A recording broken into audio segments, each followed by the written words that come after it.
સુરતની નવી civil hospital જ્યાં ડોક્ટરોની અછતનો લાગ્યો છે આરોપ। હોસ્પિટલમાં ડેન્ટલ વિભાગમાં સ્ટાફની અછતનો દાવો કરાયો। દાંતના ઓપરેશન માટે દર્દીઓને 50 દિવસ સુધી રાહ જોવી પડી રહી હોવાનું સામે આવ્યું। ભરતભાઈ મિયાણી નામના દર્દીને 12 જૂને તપાસ બાદ 24 જુલાઈની સર્જરીની તારીખ આપવામાં આવી।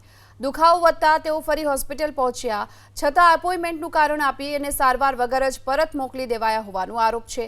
દર્દીએ રજૂઆત કરી હોવાનો દાવો છે। સુપ્રિન્ટેન્ડન્ટ પારુલ વડગામાએ આ મામલે ડેન્ટલ વિભાગના એચઓડીને તાત્કાલિક બોલાવી સ્પષ્ટતા પણ માંગી। એચઓડીએ સ્પેશિયલ સર્જરી અને સ્ટાફની અછતના કારણે વિલંબ થયો હોવાનું કહ્યું।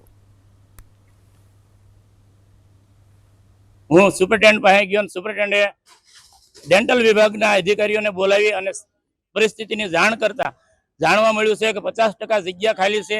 2 ડોક્ટરો જે સર્જરી કરવાવાળા છે, સર્જનો, એ કોન્ટ્રાક્ટ બેઝ ઉપર છે, વીકમાં 2 દિવસ આવે છે। માટે લોડ બહુ હોવાથી એપોઇન્ટમેન્ટ લાંબા સમયની આપવામાં આવે છે।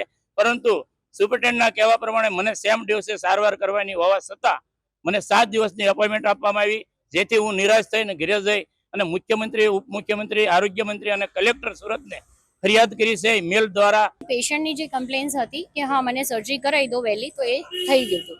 45 મિનિટ પર 3 દિવસ પહેલાં મેં મિટિંગનો ટાઈમ આપ્યો છે એમને, કાલે પણ 10 મિનિટ મળી છું।